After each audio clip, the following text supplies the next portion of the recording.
Hoje, em especial, nós vamos estar falando dos companheiros inseparáveis de Saulo/Paulo. E nós estamos falando certamente de Saulo de Tarso, que posteriormente se tornou o grande apóstolo Paulo. E vamos ver, então, quais seriam esses companheiros, né? Inseparáveis. Olha que palavra forte, inseparáveis do Saulo, posteriormente Paulo. Para isso, nós vamos relatar aqui acontecimentos do livro Paulo Estevão, que é um livro psicografado pelo Chico Xavier, do Emmanuel, e é por muitos considerado como o maior romance, vamos dizer, a maior romance no sentido de história, né, não de romântico, da bibliografia espírita. É um livro, de certa forma, longo, mas é um livro que nos mostra a caminhada desse espírito que foi o Paulo, lá quando começou como Saulo, e quais que foram os seus desafios nessa caminhada, e também como é que foi a questão do cristianismo, como nós conhecemos, nascente. Para isso, nós vamos voltar no tempo, no Paulo Estevão, especificamente para o momento do livro. Quem não leu esse livro, eu recomendo muitíssimo a leitura. Para quem já leu, espero que a nossa conversa aqui faça jus à grandiosidade desse livro. Mas vamos voltar especificamente para o momento desse livro, momento dessa história, dessa jornada, em que Saulo de Tarso vai, depois isso já passado a sua conversão, depois do ocorrido de Damasco, já passado mais de 1000 dias no oásis de Dan, em que ele trabalhou como já convertido do cristianismo, como já seguidor do Cristo, ele foi se trabalhando e tudo mais. Ele então volta a Jerusalém, a Casa do Caminho, para encontrar os apóstolos lá. Saulo então chega, bate na porta e espera ser recebido por os seus novos irmãos de fé, que na realidade, alguns anos antes, haviam sido seus perseguidos, porque Saulo de Tarso, quando alguns anos anteriores a esse momento, foi um algoz do cristianismo nascente. Ele era um rabi, ele era uma pessoa muito ligada ao judaísmo, e como sendo novo, como sendo inteligente, eloquente, até fisicamente de muito bom porte, ele era considerado assim o futuro do judaísmo. E era um rabi, de novo, muito ferrenho, e como tinha todo aquele momento em Jerusalém ali do cristianismo que estava ainda nascente, ele foi um dos que falou: não, isso aí, vamos cortar esse mal do cristianismo pela raiz, perseguiu, e aí nós temos, inclusive, o nome do livro é Paulo e Estevão. Nós temos, então, o Estevão, que era o irmão da Abigail, que foi sua noiva, né, sua amada ali naquele momento, do Saulo. E o Saulo acaba sendo, então, algoz do cristianismo, e, inclusive, as suas perseguições levam à morte do Estevão. Passa, então, continua a perseguição dele, ele vai até Damasco, é convertir, tipo, tem aparecimento na estrada de Damasco de Jesus, Saulo, Saulo, por que me persegues? Todas aquelas ocorrências que estão retratadas na Bíblia, que nós conhecemos, mas esse momento específico de hoje, eu quero que a gente esteja naquele ponto em que o Saulo volta, agora já convertido ao cristianismo, volta a Jerusalém, chega na Casa do Caminho e tenta falar com os apóstolos para ser recebido lá, porque ele estava muito frágil, estava pobre e tinha achado uma nova fé. Então ele voltou lá para se juntar àqueles que eram da mesma fé dele, os seguidores do carpinteiro. Ele chega lá muito frágil e quando os apóstolos olham ele, reconhecem, a maioria deles reconhece aquele Saulo de Tarso, que foi aquele perseguidor tão ferrenho. E eles se assustam, falam: pô, o Saulo tá querendo abrigo aqui na casa, alguma coisa está errada. E eles ficam, então, céticos com essa mudança de atitude que o Saulo estava dizendo que tinha tido. Eles pedem um dia para pensar. Saulo, então, vai se hospedar ali próximo. E eles conversam entre eles ali, os apóstolos, o Simão Pedro, o Tiago, principalmente. Eles começam a conversar. Alguns falam: olha, se ele realmente está convertido, vamos aceitar ele aqui junto de nós. Já outros dizem: "Não, isso aí pode ser um ato, pode ser ele pode estar atuando e tá tentando se infiltrar aqui para destruir a gente por dentro". Então fica esse antagonismo, vamos dizer, esse antagonismo de ideias ali dos apóstolos, e eles começam a debater entre eles: "Mas o que será que a gente faz então?". Sabe, ele tá aqui, o que a gente faz? Ele pediu ajuda. E aí um deles fala: "Ah, mas pode ser um lobo em pele de cordeiro, pele de ovelha, né". E o Simão Pedro é um dos que fala: "Mas o que Jesus faria com o lobo? Ele não mandaria matar o lobo, né, ele traria esse lobo pra perto para domesticar e tentar, auxiliar". E fica no impasse, não chega a resolução, então eles pegam o Barnabé, que não havia conhecido o Saulo anteriormente, mas era ali uma pessoa respeitada naquele meio dos apóstolos ali, e eles falam: "Barnabé, Barnabé, vai você lá então, fala com o Saulo, tenta pescar alguma malícia, alguma coisa, vê o que que você acha, se ele realmente está sendo sincero quando ele fala que mudou e quer estar aqui junto da gente". Barnabé vai lá, encontrou um Saulo, que por todos era falado, ele era conhecido como esse algoz do cristianismo, muito frágil e realmente humilde e mais sincero no seu coração. E Barnabé fala: "Eu acredito nele". Barnabé paga sua estadia do Saulo, que Saulo não tinha dinheiro, volta para cá, para os apóstolos e fala: "Olha, eu acho que ele realmente está modificado". Então eles decidem aceitar o Saulo ali junto deles na casa do caminho. E o Saulo passa um bom tempo ali se recuperando fisicamente, porque ele estava muito mal fisicamente, depois de anos que ele passou muitas dificuldades. E Saulo, inclusive, pede para ficar na cama do Estevão, e que foi a pessoa que ele acabou, sua perseguição acabou levando à morte. Saulo fica lá na cama de Estevão, começa a observar a casa do caminho, só que ele nota diferenças comparado a quando ele perseguiu os cristãos.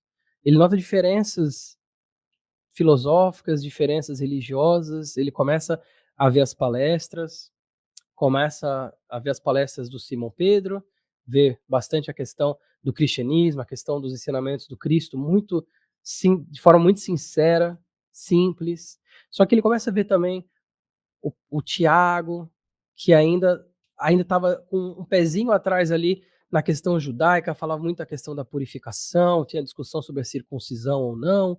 E ele vê uma casa do caminho dividida. O Saulo vê uma casa do caminho muito diferente daquela que ele tinha visto, que era tão unida anteriormente. E aí ele, aos poucos, vai se recuperando, vai tentando absorver os conhecimentos, encontra uma certa frieza de vários dos seguidores do Cristo naquele momento, porque eles olhavam para ele e lembravam, muitos deles, daquilo que ele tinha feito para os seus seres amados, daquilo que o Saulo tinha feito para os seguidores do Cristo alguns anos antes, somente alguns anos antes. Então Saulo encontra, assim, vamos dizer assim, um cold shoulder naquele local. E aí ele faz o quê? Ele um dia já está recuperado, vai passear por Jerusalém. Tomado de nostalgia, ele resolve passar por lugares em que ele antes frequentava. Então ele passa ali pelo Sinédrio, não tem coragem de entrar no Sinédrio, passa então pela sua antiga sinagoga e lá ele resolve entrar.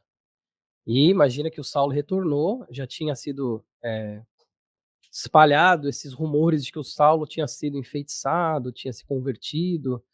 E o Saulo entra lá para observar lá, né, o culto religioso, vamos dizer, deles lá naquele momento.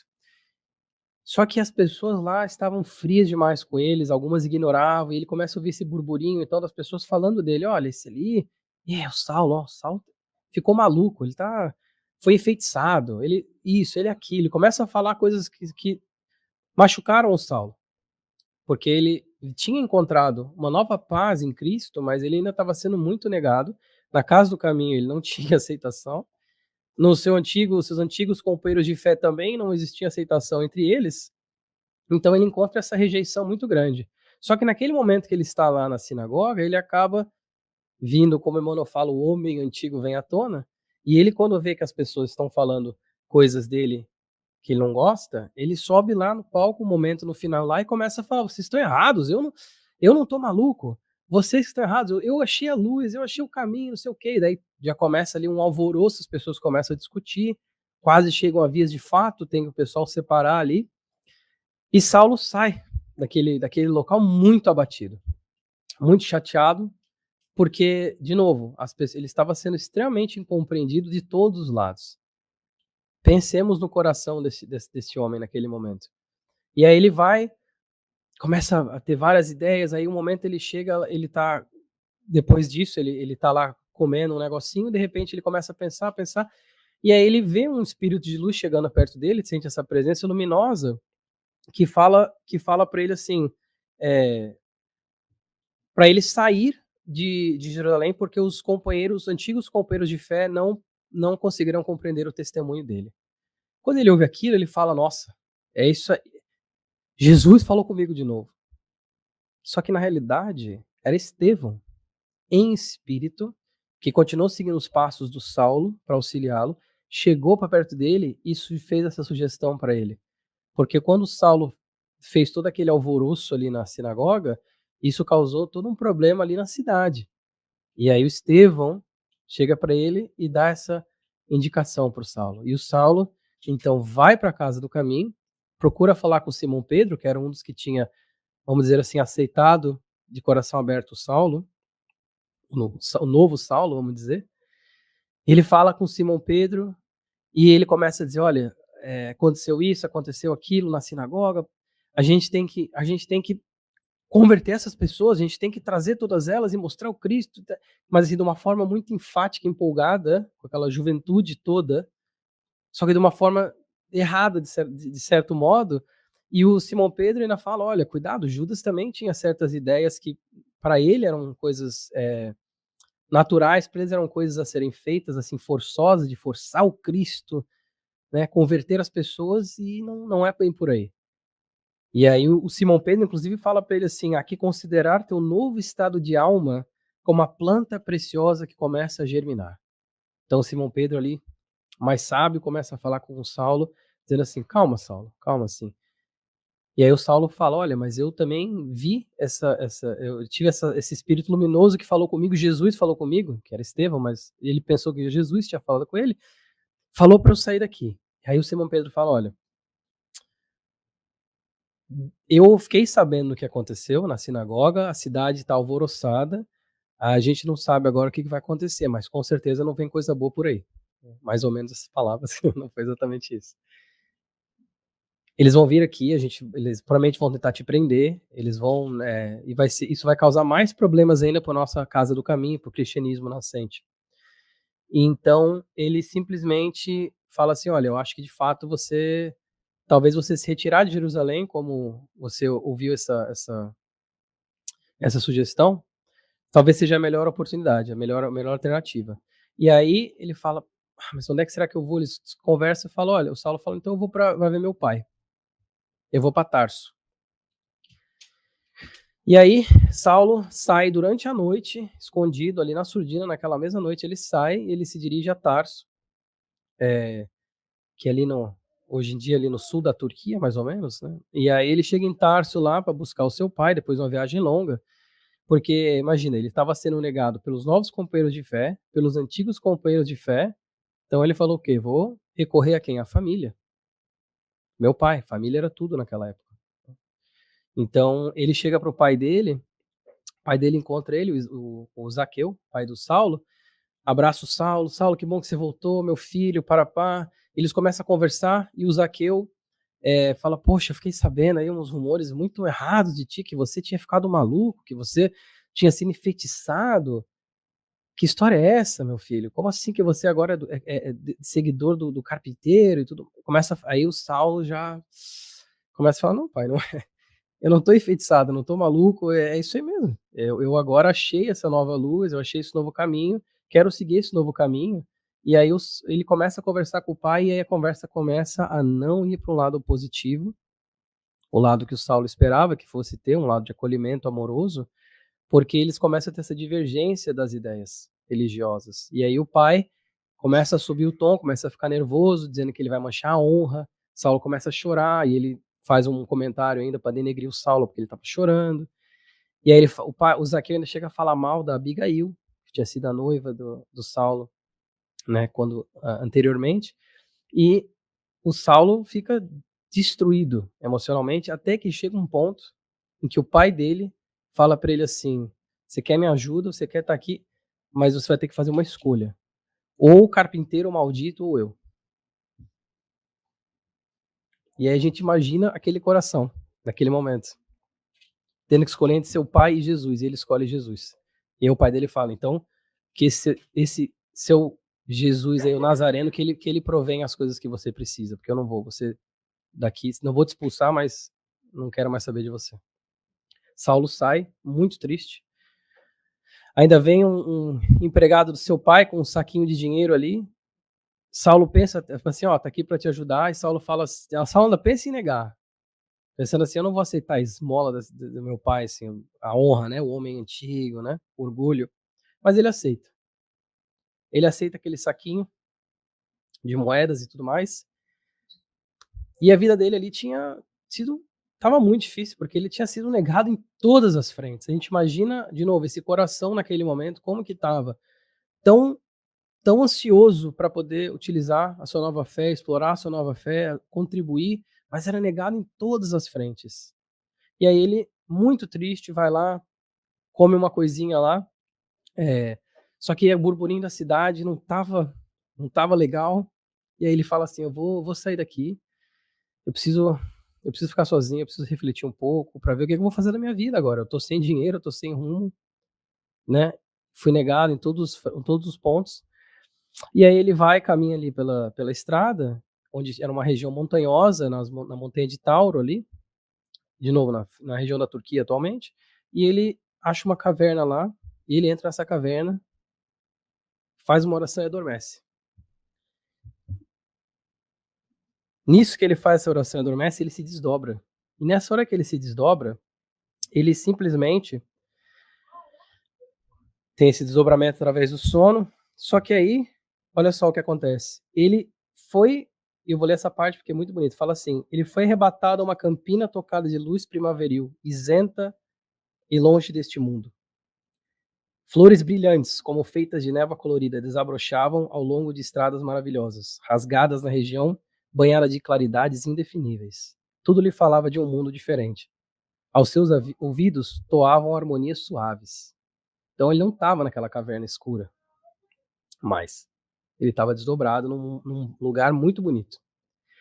E aí ele vê vulto luminoso, chega lá, são dois vultos luminosos, quando ele vai ver é Estevão e Abigail, que sempre acompanharam seus passos. E aí, quando ele vê aquilo, ele cai de joelhos, começa a chorar emocionado.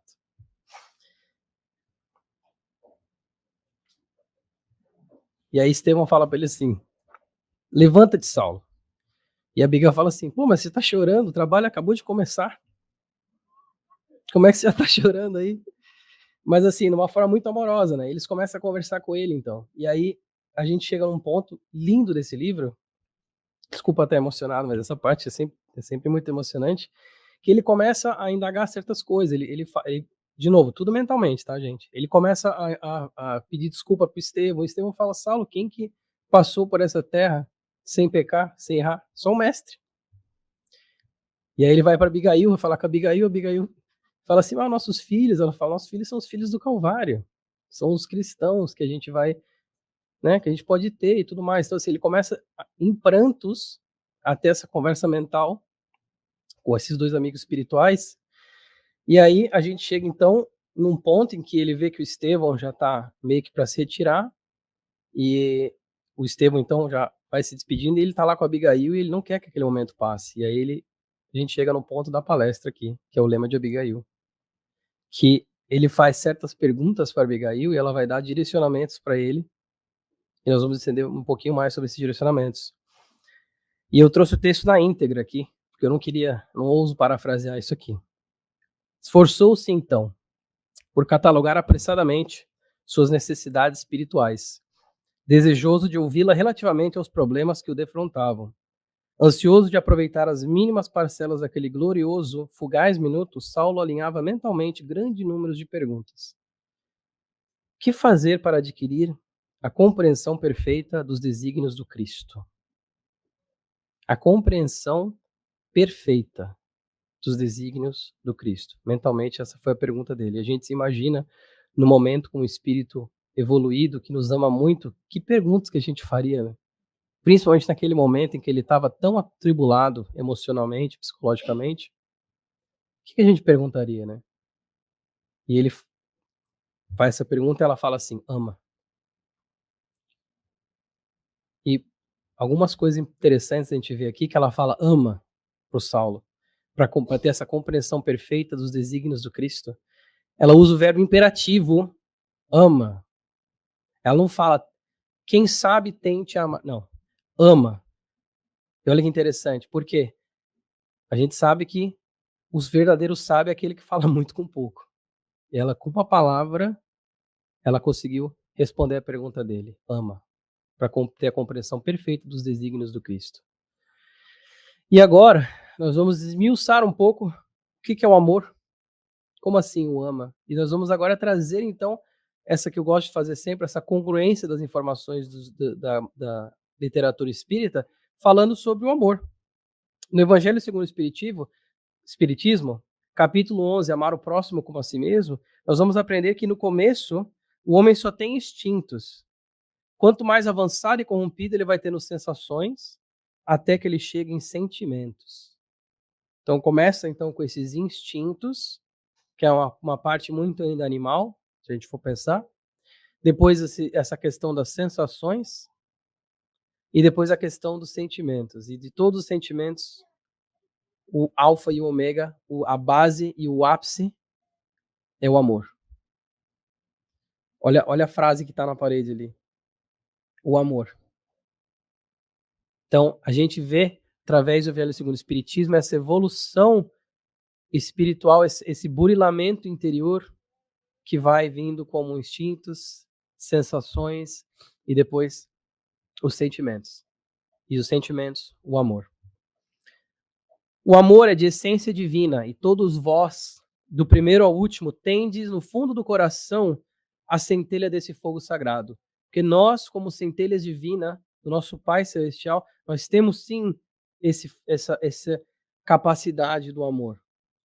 Que ela falou, esse ama, essa capacidade do amar de forma verdadeira, de forma pura. A tarefa é longa e difícil, a gente vai aprender no Evangelho segundo o Espiritismo, mas será realizada. Deus o quer e a lei de amor constitui o primeiro e o mais importante preceito da vossa nova doutrina. Porque é ela que um dia matará o egoísmo, seja qual for a forma sobre a qual ele, o egoísmo, se apresente. Então, a gente tem no egoísmo e no orgulho as duas chagas da humanidade, as duas chagas da nossa evolução, as duas barreiras que nós aprendemos no Evangelho segundo o Espiritismo, no Livro dos Espíritos e tantos outros livros sobre o orgulho e o egoísmo, como que eles ainda são essas barreiras, essas coisas que nos seguram, que a gente vai aprendendo a conquistar. E fala aqui justamente que o amor vai fazer o quê? Vai banir o egoísmo, vai banir o orgulho. A gente pode ir ainda mais além dizer. Os efeitos da lei de amor são o melhoramento moral da raça humana e a felicidade durante a vida terrestre. Olha só, o melhoramento moral da raça humana e a felicidade durante a vida terrestre. Esses são os efeitos de quem ama, como a Abigail falou para o Saulo. E a gente sabe que nesse momento de transição planetária, principalmente, o nosso próximo passo não é intelectual. A gente está no nível intelectual condizente, mas é o avanço moral. E a base dele é justamente o amor. Esse é o que vai propiciar esse avanço moral que nós vamos passando. No livro Fonte Viva, que é um livro psicografado pelo Chico Xavier do Emmanuel, e só um parênteses, eu gosto de colocar a bibliografia das slides no canto superior direito, para já gostar, já passa, já compra na biblioteca, sempre falo isso, desculpa quem já ouviu antes. Mas nesse livro, na mensagem número 159, Na Presença do Amor, o Emmanuel vai nos falar o seguinte: quem ama o próximo sabe, acima de tudo, compreender. Mas se realmente amamos o companheiro de caminho, a paisagem de vida se modifica, de vez que a claridade do amor nos banhará a visão. Ama, pois, e assim como a lama jamais ofende a luz, a ofensa não mais te alcançará. Eu sublinhei ali lama e luz e já eu volto com a segunda parte da mensagem para explicar mais. Mas a gente vê que só nesse trecho que o Emmanuel sempre tão bom nas palavras, sempre tão sábio nas suas colocações, utilizando aqui de coisas materiais, para a gente entender até coisas opostas, ele vai nos dizer que quem ama sabe compreender. No livro Amor Imbatível Amor, olha o título, da Joana de Ângeles, psicografado pelo Divaldo, nós vamos ter que o amor, ela vai dizer, é uma substância criadora e mantenedora do universo, constituído por essência divina. É um tesouro que quanto mais se divide, mais se multiplica e se enriquece à medida que se reparte. Olha que paradoxal isso aqui. Quanto mais eu divido, mais multiplica-se. Quanto mais eu reparto, mais eu enriqueço. Materialmente falando, é quase que uma coisa contraditória. Mas não é com amor. Não é com o sentimento do amor. E a Joana ainda vai ser mais categórica ainda. Ela vai dizer assim, como o ar é indispensável para a existência orgânica, o amor é o oxigênio para a alma, sem o qual ela se enfraquece e perde o sentido de viver. Então a Joana não está falando que o amor seria bom. Seria legal se a gente conseguir. Não. Ela está fazendo um exemplo direto com uma questão biológica e orgânica do oxigênio para o nosso corpo. Como o amor é o oxigênio para a nossa alma. Pensemos no peso que tem isso, né? E o Leon Denis, um dos meus autores favoritos, ele fala que o amor é uma força inexaurível e que não há abismo que o amor não possa preencher. Uma força inexaurível. E não tem abismo, não tem gap, não tem distância que o amor não possa percorrer, não possa aproximar. E a gente vê, né, quantos exemplos na bibliografia espírita a gente tem em romances, né? Muitos do André Luiz, outros psicografados pela Ivone, a gente vai vendo, do Charles, né? Quantos espíritos não são modificados depois de séculos, milênios endurecidos no ódio, na vingança, são amolecidos e são modificados por conta do amor. Então, a gente vê por que que Abigail falou que para essa compreensão perfeita dos desígnios do Cristo é necessário amar. E ela fala isso para o Saulo. Saulo, então, todavia, né, como proceder de modo a enriquecermos na virtude divina, essas indagações mentais que ele estava tendo naquele momento. Jesus aconselha o amor aos próprios inimigos. Entretanto, considerava o Saulo, né, quão difícil deveria ser semelhante realização, amar os próprios inimigos. Penoso testemunhar a dedicação sem o real entendimento dos outros. Vou me dedicar, mas quando eu sou incompreendido, rejeitado por todos à minha volta, aí ele fala assim, como fazer para que a alma alcançasse tão elevada expressão de esforço com Jesus Cristo? E ela vai dizer, trabalha. Então nós já temos o ama, agora nós temos trabalha. De forma, de novo, no imperativo, trabalha. Mas é um imperativo com amor, que incita a alma ao trabalho, ao amar. Mas o que a gente pode, então, aprender sobre o trabalho? Como assim trabalha? No livro Justiça Divina, do Emmanuel, ele vai dizer o seguinte, sabes que todos os campeões da fraternidade no mundo nunca se acomodaram à expectação improdutiva. Em razão disso, estimaria seguir-lhes imediatamente o rastro luminoso. Entretanto, trazes ainda a alma presa a pequeninas obrigações que não podes menosprezar. Não te amofines, porém, diante delas, dessas obrigações minúsculas. Todas as dificuldades e todos os dissabores do caminho terrestre são provas e medidas da tua capacidade moral para a estrada gloriosa. Então ele está falando justamente que nós temos o quê? Esse pouco a pouco, esse passo a passo, essa questão gradual do trabalho, essa questão gradual da gente colocar e não menosprezar as tarefas pequenas. Para a gente trabalhar não só a questão de fazer coisas maravilhosas e coisas enormes e que vão afetar milhares de pessoas. Não, começa no pequeno. começa no dia a dia, de pouquinho em pouquinho. E o Emmanuel está falando justamente disso, não despreze essa oportunidade.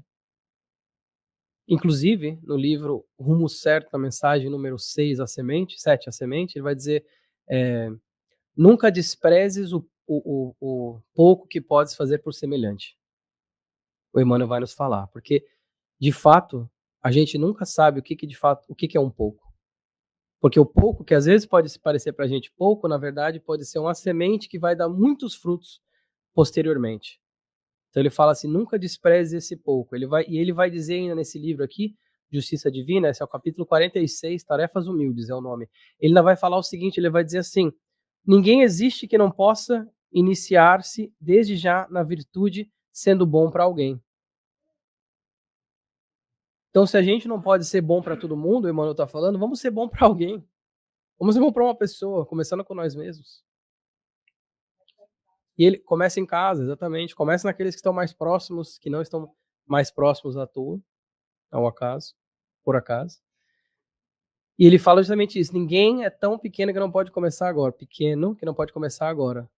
Então, trabalha. E no Livro dos Espíritos, o que a gente pode aprender sobre o trabalho, então? 674. A necessidade do trabalho é uma lei da natureza? Eles perguntaram aos espíritos.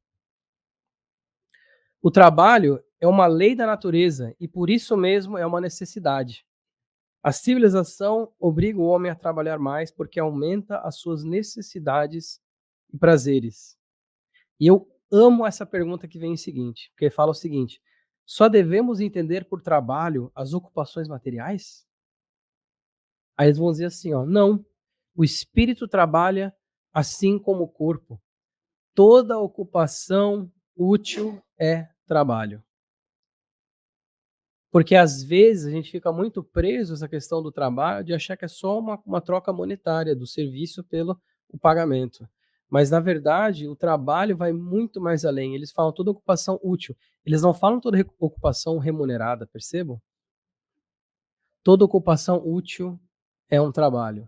E se a gente pensar de uma forma ampla, o trabalho que nós temos perante os outros, nossos irmãos e irmãs, aos olhos de Deus, orar por alguém, está trabalhando. Alguém tá ajeitando essas cadeiras aqui, alguém tá apagando a luz, alguém tá limpando o chão aqui da casa, deixando tudo limpinho pra gente. Poder aqui usufruir. Não tá ganhando nada para isso. Mas é um trabalho. E é um trabalho feito com seriedade. E é justamente essa atenção que eles falam para a gente entender que o trabalho não é só a questão da parte remunerada. O trabalho justamente é toda ocupação útil. E eles vão falar assim, o espírito trabalha assim como o corpo. Quando a gente está desdobrado durante o sono, a gente também está efetuando alguma coisa. A gente não está só descansando ali num torpor momentâneo. Nosso espírito está assim trabalhando. E se Jesus, né, até hoje trabalha, o que a gente vai querer ficar ocioso? Que estamos muito, muito longe do nível de evolução do Jesus Cristo, no Espírito Crístico, né? Se Deus houvesse dispensado o homem do trabalho do corpo, no Evangelho segundo o Espiritismo, isso aqui, seus membros se teriam atrofiado. Se o tivesse dispensado o trabalho da inteligência, seu espírito teria permanecido na infância no seu estado de instinto animal. Então, a gente precisa sim do trabalho, a gente precisa colocar em movimento essas forças e faculdades que nós possuímos e nós temos as oportunidades aqui, nesse momento, todos os dias. Do ponto de vista terreno, a máxima, buscai e achareis, é semelhante a esta outra. Ajuda-te e o céu te ajudará. É o princípio da lei de trabalho e, por conseguinte, da lei do progresso. Pois o progresso é filho do trabalho, visto que o trabalho põe em ação as forças da inteligência. Não podemos ficar ociosos, achando que as coisas vão acontecer ou nos vitimizando por situações adversas que venham a ocorrer.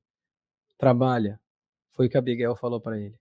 E a gente vê como é que a questão do trabalho aparece em vários pontos do Espiritismo, do Consolador Prometido, para justamente nos incitar ao trabalho, justamente fazer com que a gente se movimente de uma forma figurativa e uma forma muito concreta também.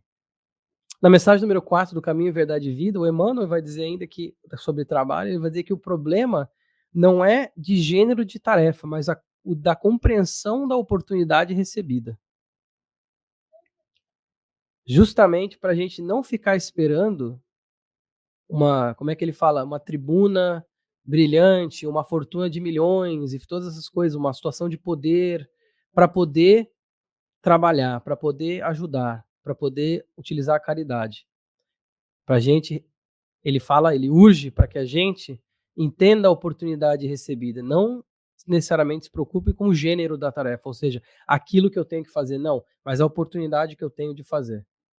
Para a gente focar nisso aí, na oportunidade, utilizar essa oportunidade que a gente tem para poder colocar em força, movimentar essas questões da inteligência que eles falam ali. Ama, trabalha, são os dois primeiros que a Abigail fala para o Saulo. E agora a gente volta então no Saulo e vamos ver aqui. Era necessário realizar a obra de aperfeiçoamento interior. Desejava ardentemente fazê-lo. Para isso, insulara-se no deserto por mais de 1000 dias consecutivos, para esse aprimoramento interior que o Saulo buscou. Todavia, voltando ao ambiente de esforço coletivo, em cooperação com antigos companheiros, acalentava sadias esperanças que se converteram em dolorosas perplexidades. Olha como é que funciona. Dolorosas perplexidades, porque ele tinha toda uma ideia de uma aceitação que ele teria naquele momento para ser mais um no trabalho do Cristo, não estava tendo esse caminho de flores, pelo contrário, eram muitos espinhos nesse caminho do Saulo. E ele ficou mais de 1000 dias no Azidã, com Átila, Prisca, se trabalhando e tudo mais, e voltou e teve todas essas decepções. E aí a pergunta é a seguinte: que providências adotar contra o desânimo destruidor? Que era o que ele estava sentindo naquele momento, um desânimo destruidor, uma coisa avassaladora. O que fazer para isso? E Abigail vai falar para ele: espera. Espera. Então a gente tem o ama, trabalha, agora a gente tem o espera. É isso que ela está dizendo como esse antídoto, essa ferramenta, que a gente vai ver que não é uma coisa passiva, contra o desânimo destruidor que naquele momento assolava o coração do Saulo. Como assim espera? No livro Consolador, psicografado pelo Chico, do Emmanuel, nós vamos ter... Aceito, obrigado. Nós vamos ter uma pergunta que fala assim: que é a paciência e como adquiri-la? A verdadeira paciência é sempre uma exteriorização da alma que realizou muito amor em si mesma para dá-lo a outrem na exemplificação. A esperança e a fé devem ser interpretadas como uma só virtude? A esperança é a filha dileta da fé. Ambas estão uma para a outra, como a luz reflexa dos planetas está para a luz central e positiva do Sol. A esperança é como o luar que se constitui dos bálsamos da crença. Fé é a divina claridade de certeza. Então a gente vê que quando ela fala espera, o que é interessante, porque na tradução em inglês ela fala hope nonetheless. E se a gente for uma tradução rápida, básica, superficial, espera seria wait. Mas a verdade é que o espera que a Abigail quis ali passar para o Saulo é de esperança, que é composta, a gente pode até pensar como paciência e fé. Não é um esperar passivo, um esperar ocioso, porque a fé é uma força em movimento. E a paciência, essa virtude tão pouco trabalhada hoje, ainda hoje, e ela falou esse espera justamente para isso, para ter fé e ter paciência, trabalhar essas duas coisas. No no Evangelho segundo o Espiritismo, vamos ver um pouquinho mais sobre fé, então, já que é esse componente da resposta dela. A fé sincera e verdadeira é sempre calma, faculta a paciência que sabe esperar, porque tendo seu ponto de apoio na inteligência e a compreensão das coisas, tem a certeza de alcançar a meta visada.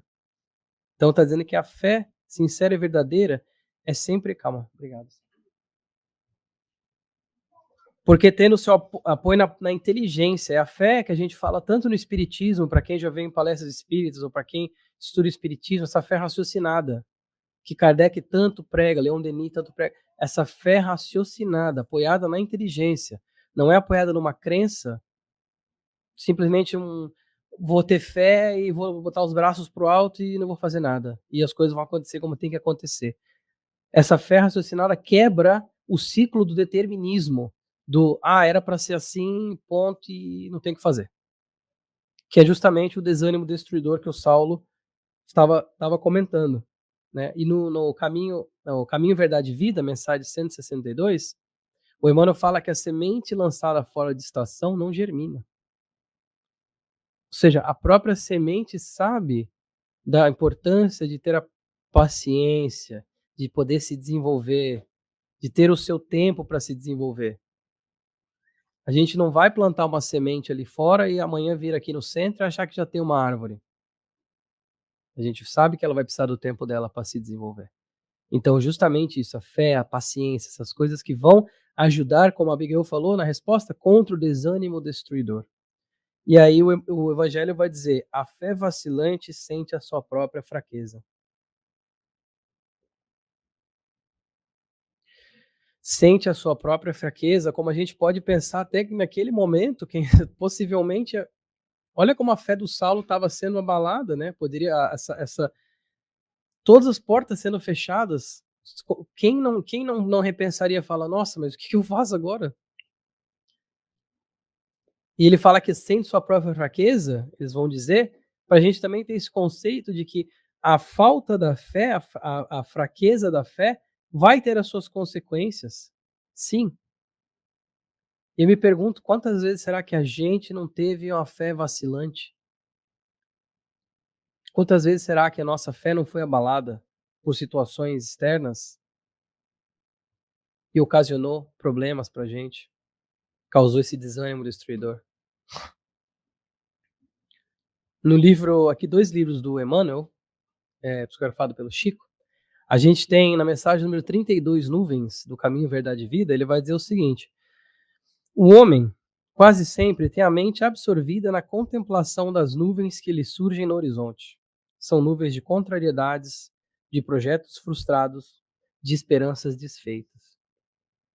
Olha só, ele fala quase sempre, o homem quase sempre tem o foco nessas nuvens, se a gente imaginar, vamos por nuvens de chuva, nuvens carregadas, com raio e tudo mais, que estão no horizonte. Ou seja, essa preocupação com um problema que talvez vai vir, talvez nem venha, ou a gente imagina que vai ser pior, e a gente fica com aquele foco nessas nuvens. Esses projetos frustrados, às vezes com nuvens que já passaram, a gente ainda fica se focando na nuvem. Então ele fala assim, isso é uma coisa para a gente aprender a não ficar só focando nisso. E se a gente for para o lado do mental health, da saúde mental, quantos problemas, quantos distúrbios a gente não tem por conta desse foco nessas nuvens. E o Emmanuel ali nos convida a pensar de forma diferente. Na mensagem número 18 do Pão Nosso, Provas de Fogo, ele vai dizer o seguinte: o caráter, olha só, o amor, a fé, a paciência, a esperança representam conquistas para a vida eterna, realizada pela criatura com o auxílio do Santo Mestre. Mas todos os discípulos devem contar com as experiências necessárias que, no instante oportuno, lhes provarão as qualidades espirituais.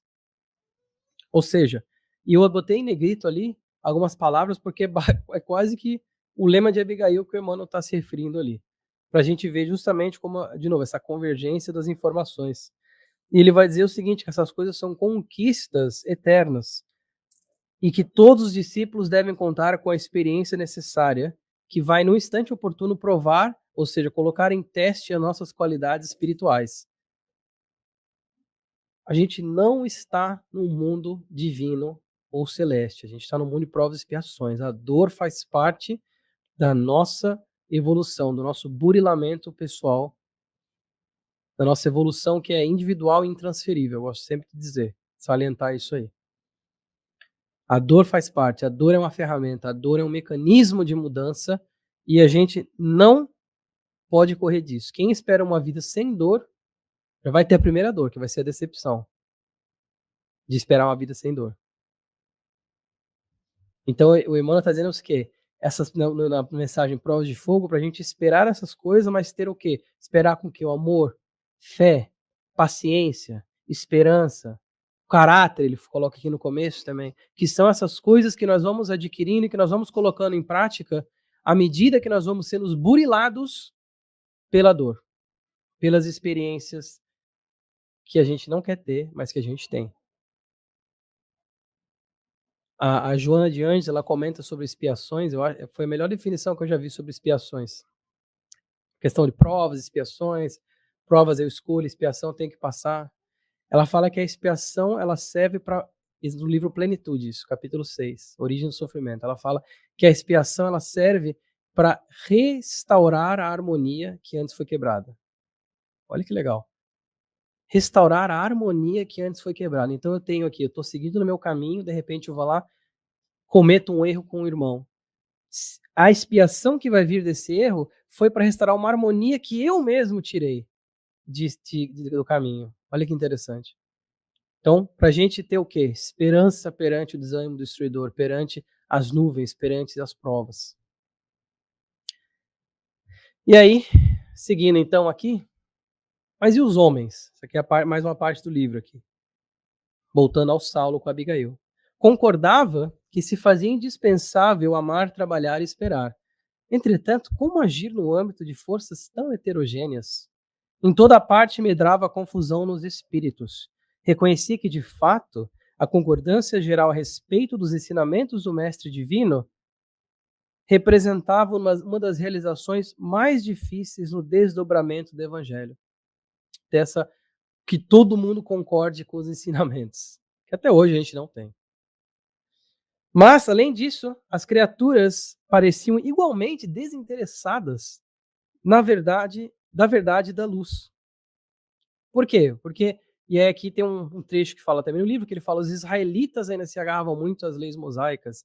Ali os seguidores do Cristo estavam discutindo circuncisão, discutindo coisas que não, que, né, aquela passagem da Bíblia em Mateus, que Jesus fala, não é o que entra na boca que vai deixar o homem impuro, mas o que sai dela, né? Então, assim, ainda tinha umas coisas, conceitos muito arraigados, não tinha uma convergência ali de ideias, no sentido de todo mundo concordar com aqueles ensinamentos deixados pelo mestre, e o Saulo estava assim, mas o que fazer?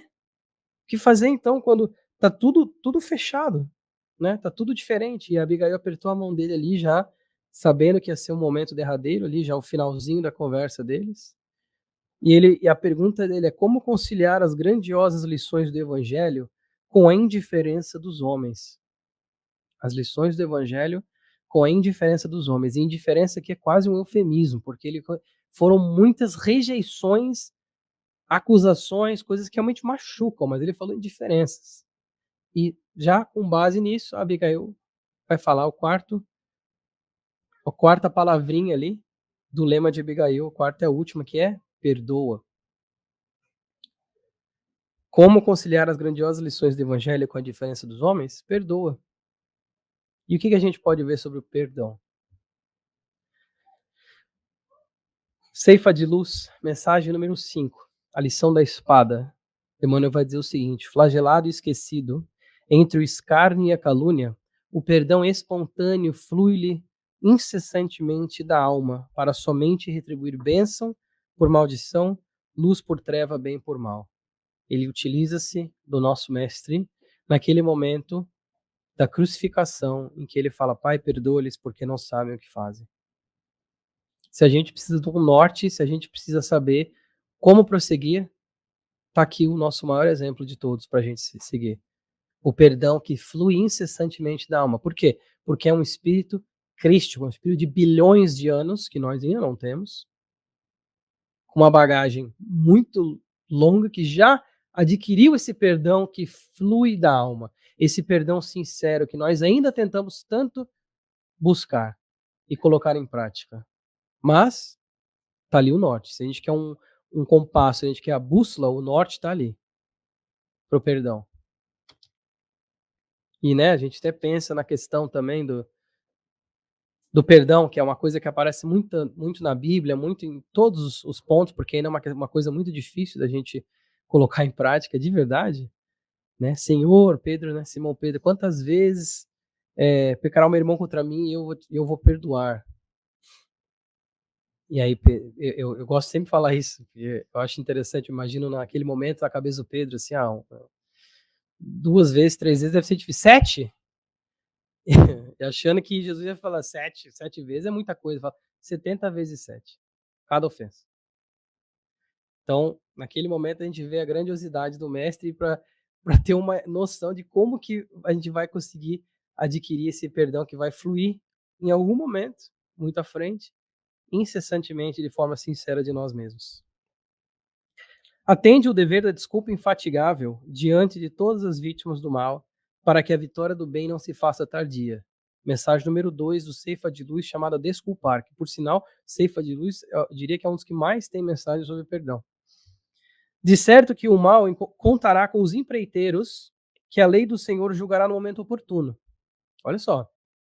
O mal vai contar com empreiteiros que a lei do Senhor julgará no momento oportuno, que não cabe a gente julgar aqueles que estão fazendo mal para os outros ou para a gente. A gente não é juiz da lei, a gente é observador da lei. Também está na Bíblia isso aí em Mateus. Entretanto, olha só, em nossa feição de criaturas igualmente imperfeitas, suscetíveis de acolher-lhe a influência, vale perdoar sem condição e sem preço, para que o poder de semelhantes intérpretes da sombra se reduza até a integral extinção. Então ele está nos convidando a exercer esse perdão sem condição e sem preço, para que ele está dizendo que a influência desses empreiteiros da sombra, que são os espíritos ainda retrocedidos numa dor, numa vingança, não consigam ter influência sobre a gente, porque eventualmente a gente modifica os outros também pelo nosso exemplo. Então, justamente isso. E na mensagem 21, eu falei que tem bastante coisa sobre perdão no Ceifa. Ele vai dizer que a mensagem 21 chama o melhor para nós. Ele vai dizer o perdão muito mais que uma bênção para os nossos supostos ofensores é e sempre será o melhor para nós. Quando a gente perdoa, a gente tira uma pedra que a gente carrega, que às vezes a gente não tem que estar carregando, e a gente está carregando, porque a gente está com a mágoa segurada, e o perdão não vem do coração. Às vezes só vem dos lábios. E a gente carrega ali uma pedra, um pedregulho, que a gente não tinha que estar carregando. Olha só, voltando àquela mensagem que nós vimos no Ama, na parte do Ama, do Emmanuel, a mensagem 159, na presença do amor, essa é a segunda parte dela. Aprenderás a ouvir sem revolta, ainda mesmo que o crime te procure os ouvidos, e cultivarás a ajuda ao adversário, ainda mesmo quando te vejas dilacerado, porque o perdão com esquecimento absoluto dos golpes recebidos surgirá espontâneo em teu espírito, como a tolerância parece natural na fonte que acolhe no próprio seio as pedras que lhe atiram. Tem 4 palavras que eu sublinho ali, para a gente ver o brilhantismo do Emmanuel com as palavras, porque ele vai dizer que a lama jamais ofende a luz, e a fonte acolhe no seio as pedras que são atiradas. Então a gente pensa, olha que legal, a lama, né, uma coisa viscosa, às vezes suja, turva, não ofende a luz, que é pureza, né, que é uma coisa mais eterializada. E a gente pode pensar o quê? Na lama como os sentimentos mais inferiores, o amor como essa luz. Assim como a fonte serena, ou seja, harmonia, paz, paciência, acolhe no seio as pedras é o quê? Coisa mais dura, né? Rough, uma coisa mais assim, mais menos elevada, vamos dizer, né? Que seriam os sentimentos menos elevados, as ofensas, mas a fonte na serenidade, na sua paciência, acolhe as pedras que são jogadas e não se revolta contra elas. E assim também a gente tem que ser. Então, Emmanuel aqui se utilizando de opostos, olha quanto que ele consegue nos passar. E aí, Quando eu fiz essa palestra aqui, montei esses slides faz alguns anos já, eu sempre quando eu vou fazer essas palestras, eu gosto de abrir uma mensagem, quando eu vou começar a montar os slides, penso no tema e tudo mais, vou montar os slides, eu gosto de abrir uma mensagenzinha, eu pego um livro aleatório e abro uma mensagem. Peguei um livro chamado Alegria de Viver, da Joana de Angeles, antes de fazer essa palestra. Abri uma mensagem aleatória e a mensagem foi essa. Ama sem exigência de reciprocidade. Trabalha sem desfalecimento. Ora sem revolta. Serve sem interesse retributivo. Perdoa sem condicionais. E vive confiando na vitória do bem, que nunca te deixará em abandono nem em desgraça. A desgraça decorre do egoísmo, enquanto que a felicidade é fruto do amor. Ao acaso veio essa mensagem. E aí eu comecei de trás para frente os slides, fiz esse primeiro slide, falei, eu tenho que colocar isso. Porque até se a gente for pensar no confiando ali, é o quê? É o espera. Então a Joana tocou no lema de Abigail, numa mensagem tão linda, que aí nós somos presenteados com ela para poder ler, internalizar, refletir e realmente incorporar isso na nossa vida.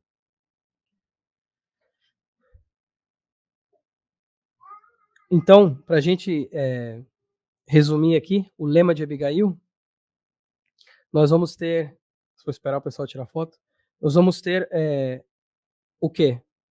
Ah, perdão, pode tirar. Pode tirar foto. Quem que fica à vontade, gente. Eu fico muito feliz quando as pessoas tiram foto, porque a gente faz o slide para justamente tentar ajudar a passar a informação de uma forma. Quer tirar foto, tira, ou manda a apresentação depois. O que for preciso. Podem sempre tirar foto, tá? O lema de Abigail, então, é o quê? Que fazer para adquirir a compreensão perfeita dos desígnios do Cristo? Ama. Como fazer para que a alma alcançasse tão elevada expressão de esforço com Jesus Cristo? Trabalha. Que providências adotar contra o desânimo destruidor? Espera. Como conciliar as grandiosas lições do Evangelho com a indiferença dos homens? Perdoa. Esse, em resumo, é o lema de Abigail. E alguém pode estar assim, mas por que a palestra é os companheiros inseparáveis de Saulo ou Paulo? Porque nessa parte final do livro, ele vai dizer o seguinte: experimentando uma paz até então desconhecida, acreditou que renascia o Saulo, naquele momento, para uma existência muito diversa. Guardaria o lema de Abigail para sempre. O amor, o trabalho, a esperança e o perdão seriam seus companheiros inseparáveis. Que nós possamos fazer deles também nossos companheiros inseparáveis. Muita paz e uma semana iluminada para todos nós.